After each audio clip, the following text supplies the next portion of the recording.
qu'est-ce qu'elle fait ici? Shalom, monsieur, s'il vous plaît. Non. Dites-moi, qu'est-ce qu'elle fait ici? S'il vous plaît, installez-vous.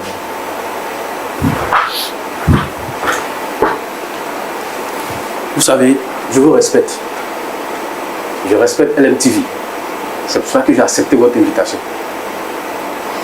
Cette dame, je la connais très bien. C'est une menteuse. Je vous l'informe. Tu sais, je voulais savoir, est-ce que tu es réellement enceinte?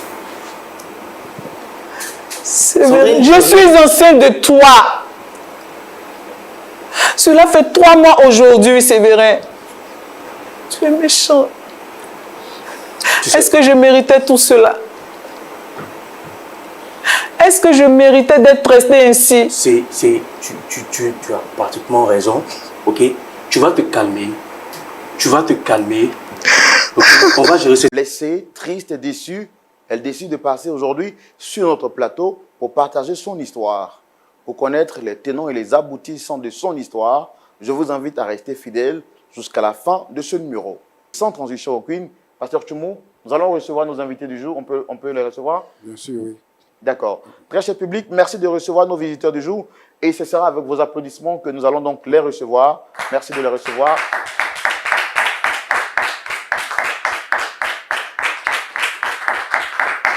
Shalom, installez-vous. Comme j'aime si bien le faire, très bien habillé, madame. Merci. En tout cas, j'aime bien quand les gens sont bien habillés, la tenue vous va à merveille. Merci. C'est une tenue africaine, c'est bien ça? Oui. D'accord. C'est un pagne? C'est un pagne de la Côte d'Ivoire. Bon, on ne va pas faire de publicité. Ah, d'accord. Mais en tout cas, très bien habillé. Merci. Nous sommes très heureux de vous recevoir sur ce plateau. Je rappelle que vous êtes Dame Sandrine. Oui, c'est Et ça. vous êtes ici pour partager une partie sombre de votre histoire. Effectivement. Je suis le frère Roland. Et juste en face, vous avez le pasteur Jean-Yves Tchoumou, qui est le pasteur consultant de l'émission. Et puis le pasteur Kivens, pasteur Nadine, et puis les frères et sœurs dans la foi qui sont là pour écouter religieusement votre histoire. Pas dans l'optique de vous condamner ou de condamner la personne que vous invitez, mais surtout vous apporter leur soutien et l'orientation du Seigneur. Alors, je rappelle, comme je l'ai dit tantôt, vous êtes marié, c'est ça? Coutumièrement. Coutumièrement. D'accord. Quelle est la personne que vous souhaitez rencontrer sur le plateau ici aujourd'hui? Mon soi-disant époux. Soi-disant époux. Oui. D'accord. Je suppose qu'il y a forcément un problème entre vous. Effectivement. Il y a un très grand problème. Où je suis là, je suis vraiment... J'ai le cœur meurtri. J'ai vraiment le cœur meurtri. Je ne sais plus à qui me vouer. C'est ma raison sur ce plateau. D'accord. Il n'y a pas de problème. En tout cas, nous, on est... Sachez que vous êtes chez vous à la maison. Merci. Notre objectif, c'est de vous aider. Merci pour la confiance à nous témoigner. Merci d'être passé sur le plateau. On fera tout ce qui est à notre pouvoir pour vous aider à repartir avec le sourire. Mais avant de savoir qu'est-ce que vous avez à nous raconter et quelle est votre histoire en détail, nous allons le faire dans notre rubrique qu'on appelle le grand déballage. Et c'est maintenant. Donc, vous étiez en train de nous dire que vous souhaitez rencontrer votre soi-disant époux avec qui vous avez un malentendu. Oui, effectivement. Vous avez la parole. Moi, je vais vous laisser vous exprimer D'accord. du début jusqu'à la fin. Je vais me permettre par moment de marquer des pauses et vous poser des questions pour pouvoir comprendre si certaines parties me semblent un peu floues et confuses. Mais là, moi, je vous donne la parole. Commencez par le commencement. Nous vous écoutons. J'ai rencontré mon soi-disant époux dans un supermarché. Comme un jour, comme n'importe quel jour, je venais de descendre. Franchement, j'ai vu Séverin. Séverin est un homme bien. Il est venu vers moi, il m'a proposé son aide sans que je ne demande. Il était gentil, attentionné. C'est comme ça que nous avons échangé nos contacts. Et à chaque fois, on s'appelait, on faisait des sorties. Séverin m'a avoué qu'il m'aimait bien. Les choses ont pris de l'ampleur. Et puis, Séverin a dit, ça faisait, je crois, 1 an, puisque Séverin, je l'ai connu, ça fait 2 ans. Ça faisait 1 an de cheminement. Il a voulu passer à l'étape suivante, c'est-à-dire officialiser notre relation. Mais il faut dire que pendant le cheminement, Séverin, il venait chez moi en famille. Il connaissait mon père, ma mère, mes frères et sœurs, mes amis. Mais je ne connaissais personne du côté de Séverin, à part ces quelques amis qu'il m'a présentés. Je ne connaissais personne. Je lui-même disais que tu viens faire la dot. Je ne connais pas tes parents. Qui vient demander ma main? Comme on le sait chez nous en Afrique, c'est les parents qui viennent demander la main de la fiancée pour leur enfant. Donc, qui vient demander ma main? Séverin me dit que ses parents sont morts. Il n'a personne. La grande famille l'a abandonné. Il n'y a qu'un seul oncle qui a fait de lui ce qu'il est. Donc, c'est ce dernier qui viendra. Effectivement, les choses se sont bien passées. Nous avons fait la dot. Tout est bien passé. On a continué à vivre notre vie. Mais en tant qu'une femme, tu vis avec un homme qui est en désaccord avec ses parents. L'idéal serait de chercher à régler ce problème afin de réunir la famille. Donc, à chaque fois quand on parlait à mon époux, il ne voulait rien comprendre, il se mettait dans un état de colère. Ces sorciers, tu veux les introduire dans nos vies? Tu sais combien de fois j'ai été maltraitée par ceux-ci? Je t'ai dit que je n'ai qu'un seul oncle. Considère celui-là comme ma famille. Bon. Séverin ne voulait rien comprendre. Donc, j'ai vu que... Donc, c'est dire qu'à la dot, il n'y avait que ce... Il n'y avait que cet oncle et ses amis. Je n'ai pas vu d'autres parents. Il n'y avait que cet oncle-là. Donc, je me suis dit, comme il ne veut pas, je l'ai laissé pour ne pas mettre tout le temps des histoires dans le foyer. Mais néanmoins, j'ai continué à essayer de rencontrer ses amis pour en savoir plus. Mais ces derniers, c'était pareil. Ils n'avaient jamais le temps. Ils ne respectaient même. Souvent, même, ils me donnent des rendez-vous. Je vais, mais ils ne viennent pas. Ah, désolé, j'ai eu un imprévu, je suis partie, vraiment désolée. Et ce oncle-là, il faut dire que depuis la dot, je ne l'ai plus revu. Même quand je l'appelle, quand il y a les histoires dans le couple pour qu'il puisse venir régler, il n'est jamais là. Il n'est jamais là. Et c'est comme ça, nous avons Donc, après la dot, vous ne l'avez plus... Je n'ai plus jamais revu l'oncle. Je n'ai plus jamais revu l'oncle. Et quand vous l'appelez, il n'est toujours pas disponible. Bon, il n'est pas disponible. Souvent même, il ne décroche même pas mes appels. Il ne décroche pas. Mais je ne savais pas ce qui se passait. Quand j'en parle à mon époux, il me dit non, je te dis laisse cette famille, c'est moi, c'est ma famille. Je sais pourquoi je te dis ça. C'est des sorciers. Ils m'ont mené la vie dure. Je ne veux plus être en contact avec eux. C'est comme ça que j'ai laissé.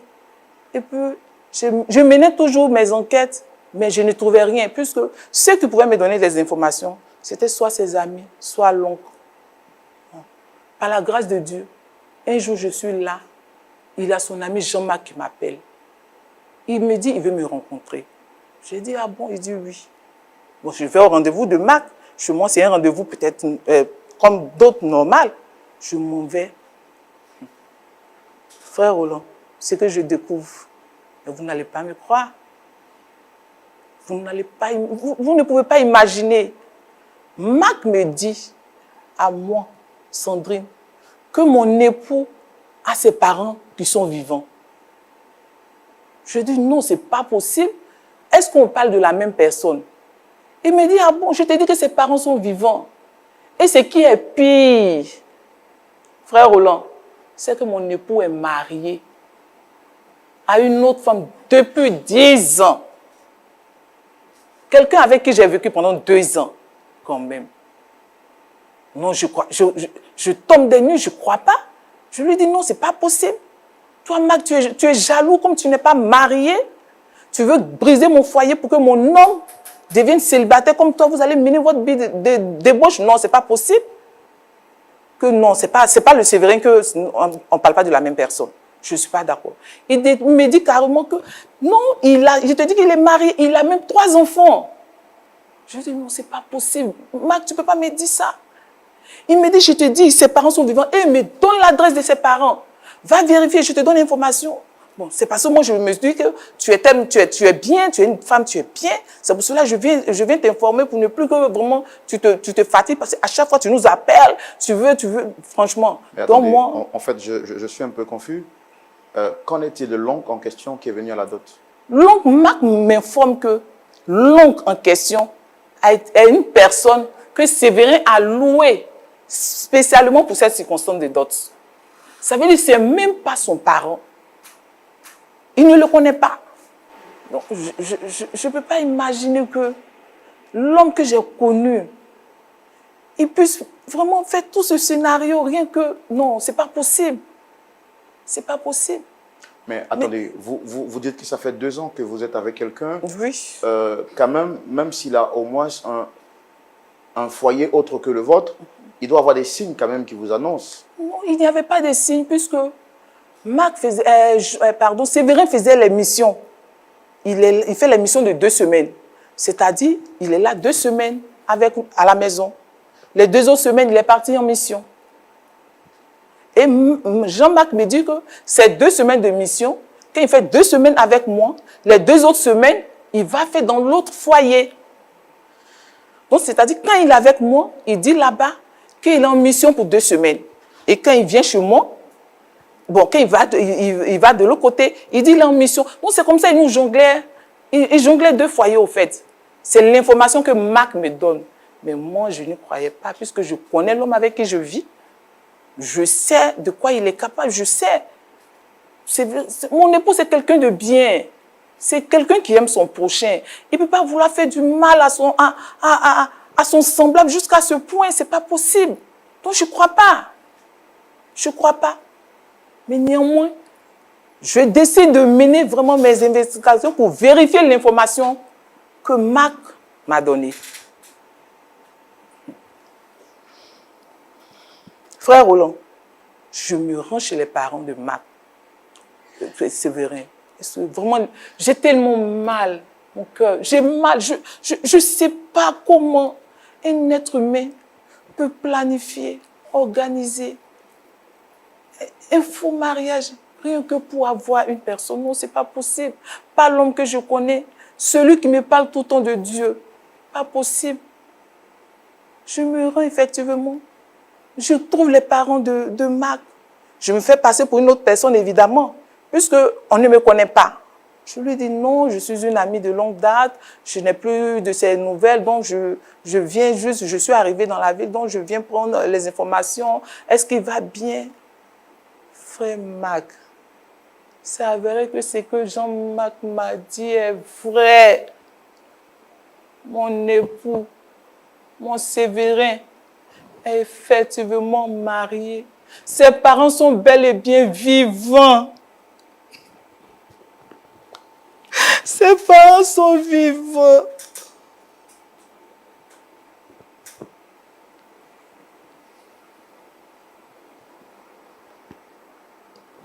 Et est-ce que vraiment que le Seigneur vous fortifie?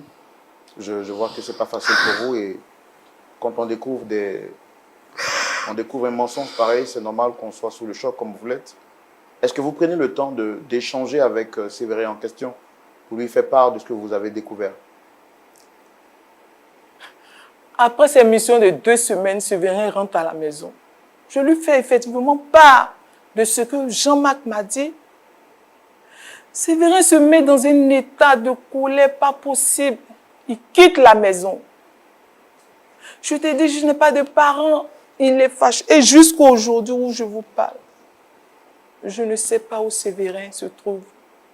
Je n'arrive pas à le joindre.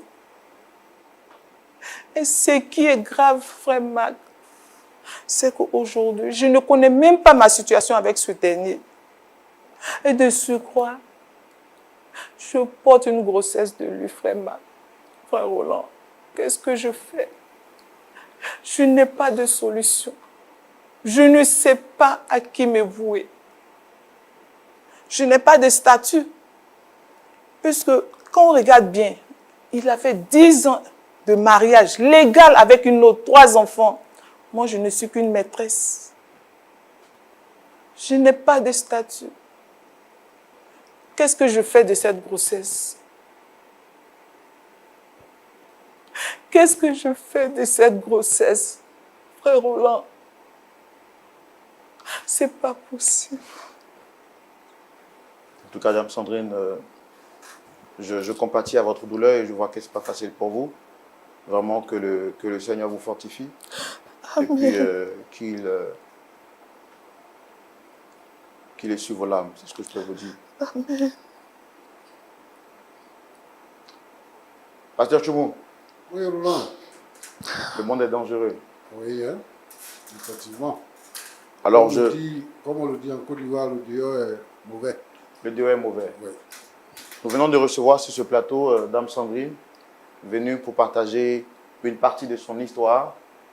Chrétienne, elle est. Elle rencontre un frère du nom de Séverin lors de ses balades. Ce dernier étant une personne sympathique, ils échangent les numéros et par la suite, le courant naît.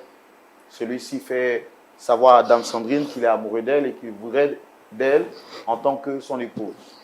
Effectivement, après les démarches, il lui fait savoir que ses parents sont décédés et qu'il n'a aucune autre famille à part un oncle qui est resté fidèle et loyal à lui alors que ses parents n'étaient plus là.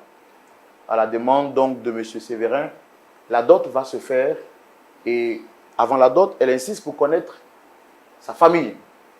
M. Séverin lui dit, pas question parce que mes parents sont mauvais. Et quelque temps après le mariage, elle va être informée par l'ami de Séverin que ce dernier n'a fait que raconter des mensonges en ce qui concerne sa personne.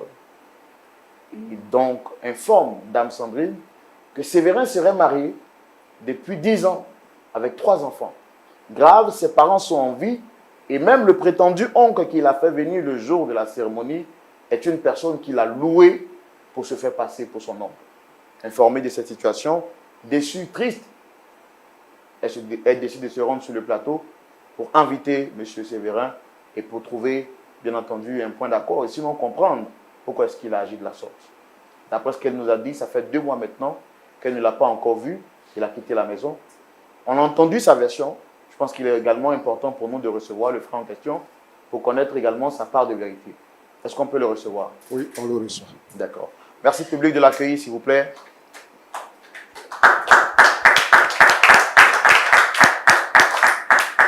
Qu'est-ce qu'elle fait ici? Shalom, monsieur, s'il vous plaît. Non. Dites-moi, qu'est-ce qu'elle fait ici? S'il vous plaît, installez-vous.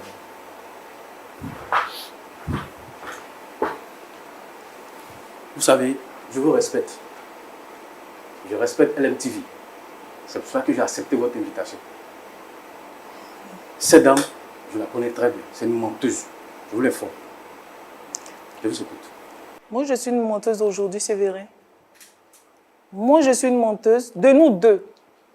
Madame, s'il vous plaît, je sais que vraiment vous êtes sous le choc. En tout cas, merci d'avoir accepté notre invitation. Je suis le frère Roland. En face, vous avez le pasteur Tchoumou. D'accord. Vous avez été invité sur ce plateau à la demande de cette dame juste en face de nous. Donc, merci quand même d'être venu. D'accord. Vous m'aviez dit que vous étiez vraiment occupé, mais vous êtes là. Merci beaucoup. Oui. Alors, dans le temps, quand vous êtes arrivé, vous nous avez dit que cette femme est une menteuse. C'est une menteuse. Est-ce que vous la connaissez? Oui, c'est une connaissance. Mais je vous informe que cette dame, elle ment.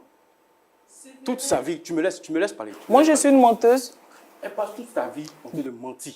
Elle a contacté mes amis pour mentir à mon sujet. De nous deux, qui est le menteur? De nous deux, qui est le menteur? Mais c'est toi, tu Tu ne continues m'as de pas dit que mentir. tes parents sont décédés? Moi, mes parents sont en vie. Séverin, Mes parents sont en vie, je te le dis, mes parents sont en vie. Séverin, tu ne sens m'as pas dit que tes parents ont fait un accident, ils sont morts. Qui ça, moi? Ah, Oh, tu as vu, d'accord. je vous avais informé. Elle continue de mentir.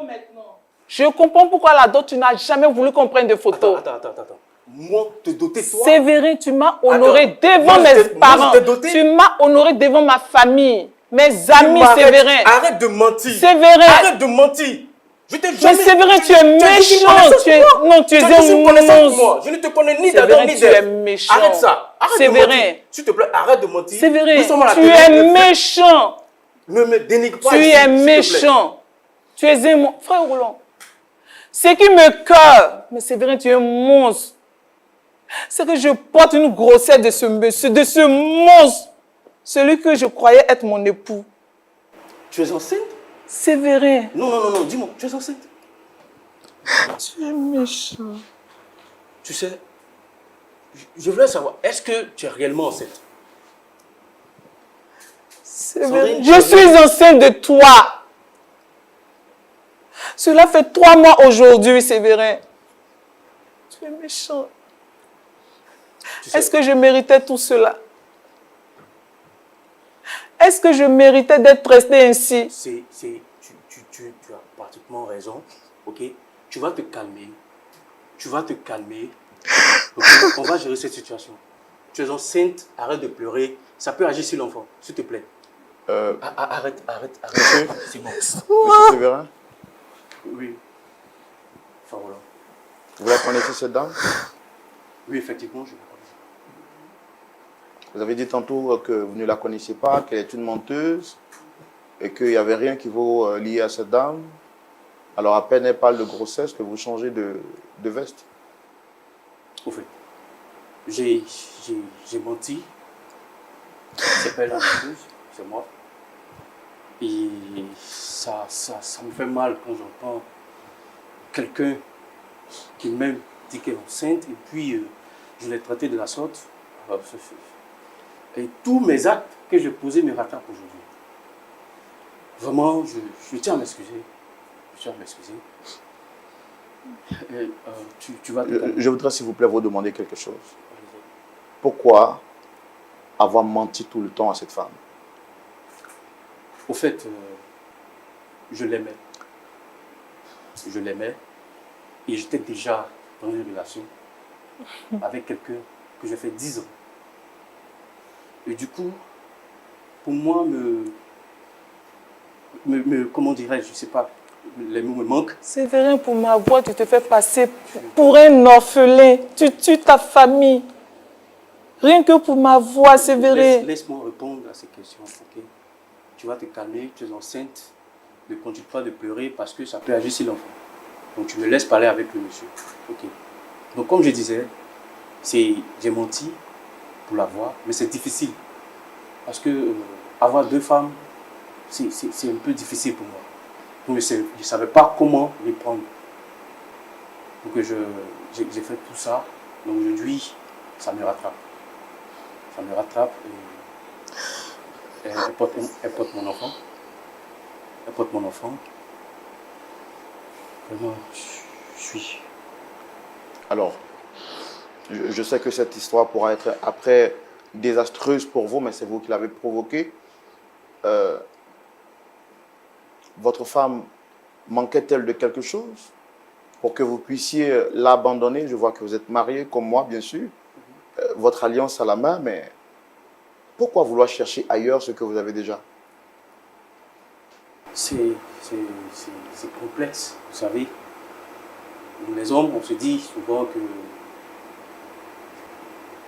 lorsqu'on croise quelqu'un et on s'engage avec la personne et on va jusqu'au mariage, on se dit on n'a pas trouvé la bonne personne. C'est quelque chose qui n'est pas réel. Parce que quand je l'ai croisé, c'était juste pour voir amuser la galerie, mais elle est rentrée. Tu me laisses aller jusqu'au bout, s'il te plaît. S'il te plaît. Donc son côté, c'était pour faire plaisir. Et j'ai noté tout ça. En fait, je ne peux pas aller au bout parce que je regrette. Je regrette franchement. Je regrette. Et je vais présenter mes excuses d'un cœur sincère.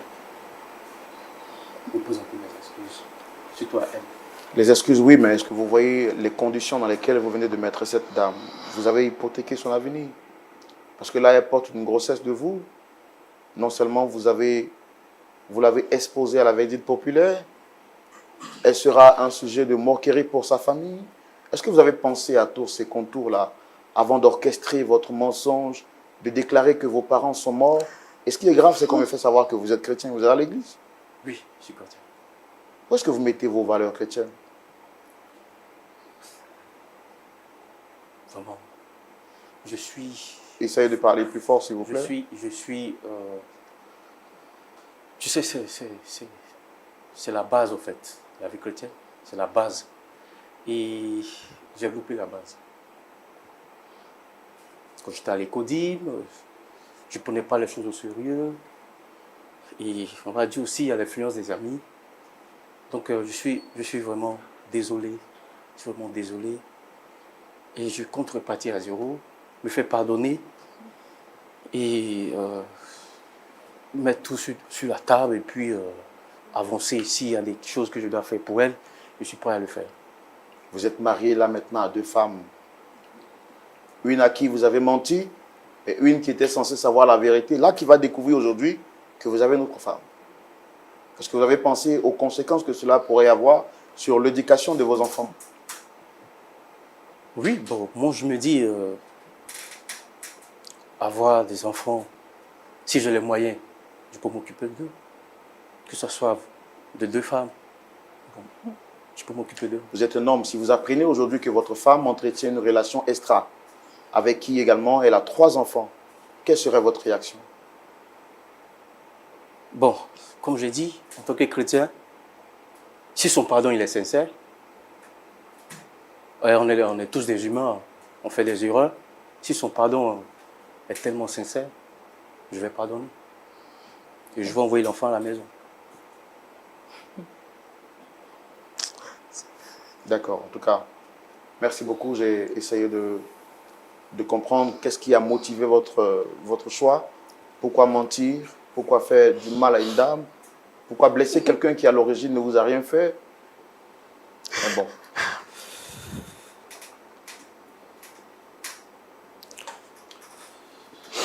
Nous allons recevoir l'avis de nos invités, le pasteur Givens, le pasteur Nadine, avant de prendre le point de vue de notre pasteur consultant, le pasteur Jean-Yves Tumo. Pasteur Givens, nous avons assisté ensemble à cette scène, difficile à comprendre. Vous avez la parole. Oui. Je vais être bref. Et j'aimerais commencer par m'adresser à madame en lui disant que je suis sincèrement désolé qu'elle se retrouve dans cette situation. Il semble qu'elle ait donné sa main à un mirage. Et avoir la réaction de monsieur lorsqu'il a appris qu'elle était enceinte, j'ai cru voir une lueur d'espoir ici. Pas pour dire qu'ils vont pouvoir arranger la situation de manière parfaite, mais pour dire que derrière chaque mauvaise décision, il y a une histoire. Et parfois, il y a une histoire qui est complexe. Ça n'excuse pas ce qui a été fait, mais ça explique du moins. Et ce que j'aimerais voir, c'est notamment des efforts pour réparer un cœur brisé, des efforts pour prendre soin de l'enfant, parce que cet enfant maintenant est une victime d'une décision qui a été prise. Et si on peut faire en sorte que cet enfant ne souffre pas en entrant dans ce monde, si on peut faire en sorte que ce qui peut être arrangé, du moins ce qui peut être pensé le soir, ça sera déjà un effort, ça sera déjà un pas dans la bonne direction. La Bible dit que lorsqu'on cache ses transgressions, on ne réussit pas, mais lorsqu'on les avoue, lorsqu'on vient à la lumière, lorsqu'on les délaisse, on trouve grâce. Et donc je veux croire qu'il y a de la grâce aussi pour monsieur, quelque part dans cette histoire complexe-là. Et monsieur a des décisions à prendre maintenant. Question de savoir s'il va prendre de bonnes décisions à l'avenir. Il a une épouse ici, il en a une autre qui l'attend quelque part, et il y a toute une famille maintenant qui va devoir se pencher sur cette situation-là. Il y a des solutions qui n'ont pas à sortir d'eux seulement. On peut trouver de l'aide. Peut-être que c'est en famille qu'ils vont trouver la façon d'aborder la chose. Ce sera complexe, ce sera difficile. Il y aura encore des moments de frustration. Il y aura encore de la colère. Je vous avertis, il y aura encore de la colère. Mais si on persévère pour faire la bonne chose, on peut arriver à quelque chose de positif. Dieu peut prendre quelque chose d'aussi navrant et glorifier son nom et faire en sorte que chacun reçoive une part de grâce. Oui, une très très triste histoire, désolante. Dans le début, on voyait comment madame, elle disait tellement la vérité. Monsieur était tout de suite dans le refus, qui ne la connaissait pas, mais dès qu'il y a eu la notion du bébé, monsieur a tout de suite changé son fusil d'épaule, comme on dit.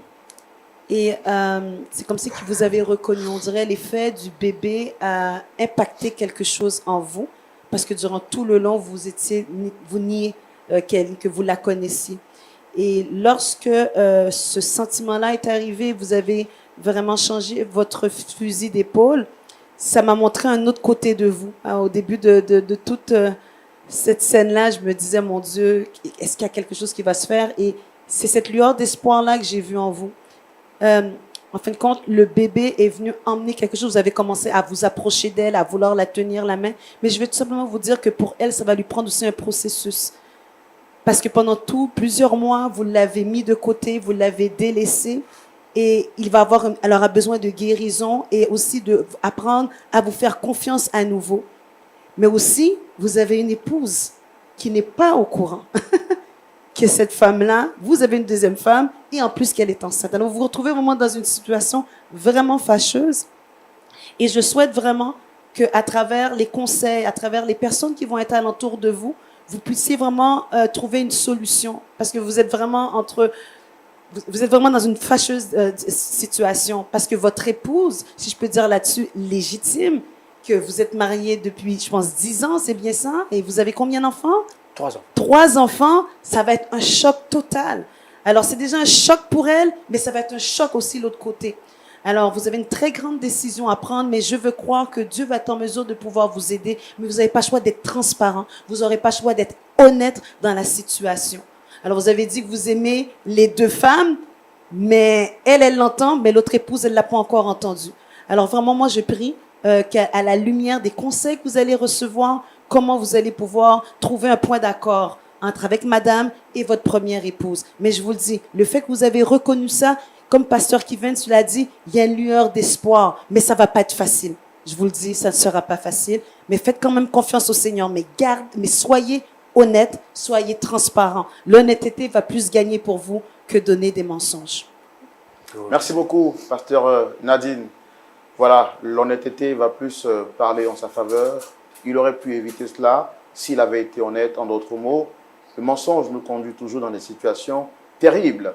Le point de vue de notre pasteur consultant, le pasteur Jean-Yves Tchoumo, c'est tout de suite dans la rubrique « À la loupe de la parole ». Pasteur Tchoumo. Oui, mon frère Roland. Je vous avais donné l'introduction de cette première partie de notre histoire. Après avoir reçu M. Séverin, Dame Sandrine, l'accusant d'être une menteuse, a fini par reconnaître quand celle-ci a dit qu'elle était enceinte. Aujourd'hui, là, maintenant, sur le plateau, il reconnaît le mal qu'il lui a fait, il demande pardon. Qu'est-ce que vous avez à dire par rapport à ça? Merci. Sandrine, Papa, comment tu te sens? je suis dévastée, Dévastée, humiliée, humiliée, trahie. blessée. Beaucoup de courage. Merci, papa. Dans notre monde aujourd'hui, il y a tellement de choses, de mauvaises choses. En fait, Roland, Oui, pasteur. ce qui m'arrive de constater, c'est que les gens de notre génération n'ont pas de repères. Bon, chacun fait comme il veut. Il y a des gens ici qui louent des gens pour aller faire les dots. Et ça, c'est reculant. Il y a des gens qui louent des gens pendant les moments de deuil pour aller pleurer. Alors, on est dans un monde falsifié. On n'a pas de repères. Avant, on prenait exemple sur nos parents. Mais les parents d'aujourd'hui, eux-mêmes, ne sont pas un exemple. Ceux qui ont plusieurs femmes, ceux qui quittent les femmes pour aller vivre avec d'autres femmes, sont légion. Il y a des gens qu'on aimerait prendre comme leader, comme responsable, mais qui font ça. Donc, ça devient normal que les autres, que les plus petits copient cela. Donc, je veux dire ceci. Une femme, la Bible dit que celui qui a trouvé une femme a trouvé le bonheur. C'est un bonheur de trouver une femme. Mais ce que je constate aujourd'hui, c'est que la femme est chosifiée aujourd'hui. Elle est sans valeur aujourd'hui. C'est-à-dire que vous pouvez la prendre, l'utiliser quand vous êtes fatigué et qu'elle est usée, vous la jetez. Comme une orange que vous pressez, que vous jetez. C'est ce que nous remarquons aujourd'hui. Mais moi, je voulais interpeller les uns et les autres. La femme, c'est un être précieux. Et les uns et les autres doivent considérer les femmes. Même si on dit que les femmes, là, elles sont plus nombreuses que les hommes aujourd'hui, ce n'est pas une raison pour les bafouer. une femme vers qui vous allez pour dire que je te veux, elle prend le temps d'analyser. C'est ce qu'elle a dit, que Sévérin était un homme attentionné, gentil et tout ça. Donc elle a pris le temps de l'observer avant de lui offrir son cœur, son corps, avec tout son cœur. Et elle découvre maintenant que ce n'est pas celui qu'elle croyait. Les femmes sont blessées, elles sont humiliées, elles sont frustrées. Je voudrais interpeller les uns et les autres à pouvoir arrêter ça. Alors, Sévérin, ça va chez toi? Oui, ça va. La femme qui est à la maison, tu l'aimes? Oui, je l'aime. Tu l'aimes? Oui, oui. Est-ce que c'est possible d'aimer deux femmes en même temps? Non. Non. Donc, celle-là, tu ne l'aimes pas, hein? Tu aimes celle qui est à la maison. Si, je l'aime aussi. Mais tu dis quoi maintenant, à la fin? Tu aimes celle qui est à la maison, tu aimes celle-là et tout ça. Tu aimes qui? Tu aimes les deux. Chacun a son degré d'amour. Tu aimes les deux. D'accord. C'est difficile pour... Bon, C'est difficile. dis-moi, comment est-ce que tu vas te prendre? Maintenant, tu vas officialiser ta polygamie. Est-ce que tu vas le faire? Bon, puisque elle porte un enfant, d'abord on va se pencher sur ce cas-là, avant de rebondir sur l'affaire de la polygamie. Mais ce qui est important, c'est son enfant d'abord. Donc je vais me pencher sur l'enfant. Tu vas t'occuper de la grossesse. Tu De vas la t'occuper grossesse. de l'enfant. Tu vas informer ta femme qui est à la maison que tu as enceinte une femme dehors. Oui, oui, j'ai pas le choix. Et tu vas lui dire aussi que tu as fait une dot. Oui, Oui, il faut tout dire. Il faut tout dire. Mais ce que je veux te dire, c'est que c'est méchant ce que tu as fait. Depuis 2 ans, tu mens à tes 2 femmes.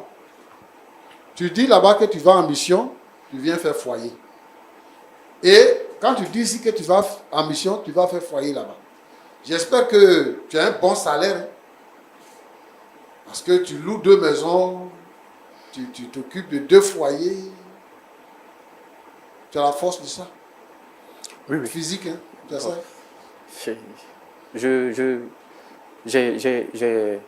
J'ai un compte bien garni, en fait. Moi, je suis... En fait, Roland, je suis un peu dépassé. Et je voudrais interpeller ici. Et de sur quoi il dit qu'il a fait école du dimanche, il est chrétien, il a grandi dans les valeurs chrétiennes. C'est ce qui fait mal. Mais on a affaire à quel genre de chrétiens aujourd'hui dans nos assemblées? Est-ce que le christianisme là, la vie chrétienne là, c'est devenu quoi? Un système de monde ou bien une vie, la vie de Jésus-Christ? Bon, qu'est-ce que vous trouvez dans les femmes? Parce que Roland posait la question tout à l'heure. Celle qui est à la maison là, il lui manque quoi? C'est quoi tu n'as pas trouvé en elle que tu trouves dans cette femme? Parce qu'en fait, si tu vois une femme dehors, si elle est bien habillée, tu vois ses rondeurs et tout ça, tu es impressionné. Mais quand vous rentrez dans la chambre là, c'est la même chose là. Forme de femme, grosso, mince, grande, couteau, tout ça là, c'est la même chose. Alors, le plus important, c'est d'être fidèle à sa femme. Moi, je vais vous dire une chose. Le diable utilise le sexe pour détruire la vie des gens. Le diable utilise le sexe. Le sexe, là, c'est un caveau. Quand vous commencez à pratiquer le sexe, à avoir des rapports extra-conjugaux, vous rentrez dans la tombe. Il y a une ouverture qui s'est faite. Les démons viennent. Les malédictions viennent. Les femmes que vous voyez dans la rue là, est-ce que vous connaissez la situation spirituelle de chaque femme? Il y a des sorcières, des mystiques, se promènent, qui viennent. Il y a des gens qui prennent des décrets dans le terrain pour venir attaquer les gens. Et vous avez vu une bonne femme. Et il y a des gens, ils ont des rapports avec des femmes et rien ne va dans leur vie. Il faut te repentir. Toi qui m'écoutes, il faut te repentir. Il faut changer de vie. Il faut t'attacher à ta femme. Parce que Dieu est intelligent. La sagesse de Dieu dépasse tout. Il dit que celui qui a trouvé une femme a trouvé le bonheur. Il n'a pas dit celui qui a trouvé plusieurs femmes, mais il dit celui qui a trouvé une femme. Mais avant, c'était difficile de trouver une femme. Même si les femmes sont bon marché aujourd'hui, je veux dire à tous les chrétiens, vraiment, de faire attention. Veillez sur votre braquette. Soyez dignes, soyez fidèles, engagez-vous. Il y a une autre chose. Le Seigneur Jésus vient bientôt. Et Jésus a dit, lorsqu'il viendra, est-ce qu'il trouvera encore la foi sur la terre? La foi chrétienne est en train de mourir. La foi chrétienne est en train de mourir. La plupart de nos chrétiens aujourd'hui vivent dans le syncrétisme. Mais il faut que nous puissions retourner à nos valeurs chrétiennes et que nous soyons baptisés dans le Saint-Esprit, que nous puissions vivre des moments de réveil spirituel. Il le faut. Au lieu de vivre les moments d'adultère à travers la ville, à travers le pays. Il y a des gens même qui voyagent. Ils ont des copines au Gabon, au Togo, partout. Ils voyagent partout dans le monde. En France, au Canada. Ils s'en vont là-bas à cause du sexe. Que le Seigneur nous aide. Amen. Et que les chrétiens puissent considérer la chose de Dieu. Amen. Et qu'ils marchent fidèlement. Chers frères et sœurs en Christ, considérez la chose de Dieu et marchez fidèlement avec le Seigneur. Que Dieu vous bénisse. Amen. Merci. Merci beaucoup, pasteur Tchoumo. Merci beaucoup. Alors, après les propos du pasteur, comment est-ce que vous vous sentez, madame? Dieu fait grâce. Je commence à avoir une lueur d'espoir, comme le pasteur l'a dit. Et j'espère que mon époux prendra ses responsabilités vis-à-vis de moi et de la première épouse. C'est vous qui êtes au cœur de l'action. Qu'est-ce que vous décidez? Avant de vous donner la parole, monsieur, vous, qu'est-ce que vous décidez après avoir entendu les paroles du pasteur Tchoumo et du pasteur Givens? D'accord. J'ai une grande responsabilité dans cette histoire. Et on va dire que c'est moi qui ai orchestré tout ça. Donc, ce que je dois faire maintenant, c'est d'être vrai envers les deux femmes. Et puis, ce qui me porte, c'est l'enfant aussi. Est-ce que vous regrettez ce que vous avez fait? Oui, je regrette pleinement. Je regrette parce que ces actes-là... Parce qu'apparemment, vous ne donnez pas l'impression de quelqu'un qui regrette. Tout à l'heure, quand le pasteur Tchoumo était en train de parler, vous dites que vous avez un compte fourni, vous avez un compte bien garni. En fait, c'est comme si vous n'avez pas conscience du danger, de la blessure que vous venez de causer dans la vie de cette femme. Si je répondais juste à ces questions. Mais vous savez, je suis quelqu'un, comment dirais-je, j'exprime pas mes émotions. Et puis en plus, je ne suis pas habitué aux télé. Donc je sais que peut-être après, on va sortir d'ici, je vais lui dire tout. C'est un peu... De toutes les façons, je suis prêt à arranger les choses. Je suis prêt à arranger les choses. En tout cas, vraiment, madame, que le Seigneur vous fortifie. Ça se voit que vous êtes vraiment sous le choc. Amen. À peine même si vous avez à prendre la parole. Ce qu'on va faire, le plus important pour nous aujourd'hui, c'est d'établir un point de contact. Les histoires ne se règlent forcément pas le même jour. Au moins, après 2 mois, vous l'avez revu. Et le monde entier sait votre histoire. Il a pris l'engagement ici d'assumer sa responsabilité. Quant au reste, je pense qu'on va vous suivre et voir dans quelle mesure solution sera trouvée. Merci.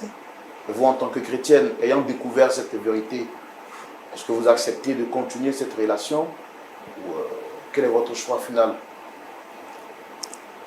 En tant que chrétienne, je ne peux pas continuer cette relation. La Bible même le dit, l'homme quittera son père et sa mère et s'attachera à sa femme, à une seule femme, pas à deux. C'est vrai, je suis enceinte, je porte un enfant de lui. L'enfant n'a pas demandé à venir au monde. Nous allons assumer tous deux la naissance de cet enfant.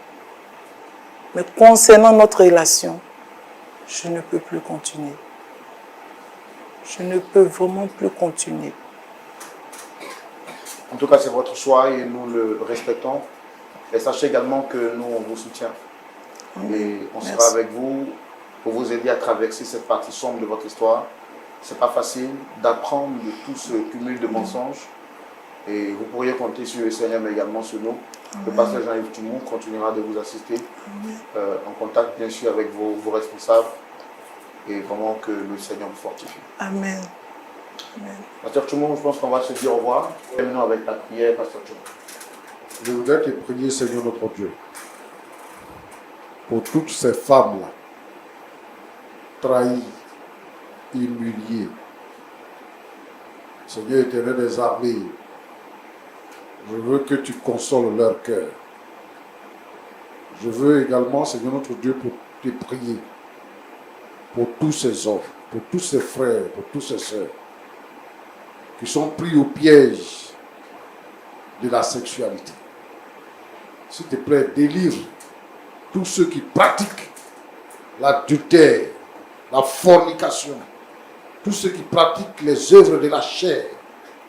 Dans le nom de Jésus, que la puissance du Saint-Esprit les atteigne et qu'ils soient délivrés, qu'ils se repentent de leurs péchés. Seigneur, tu bénis notre sœur qui découvre maintenant la vérité et qui décide de s'engager avec toi. Je veux, Seigneur, notre Dieu, notre Père, que ta faveur soit sur sa vie. Que la faveur de Dieu soit également sur la vie de notre frère et de sa famille de l'autre côté.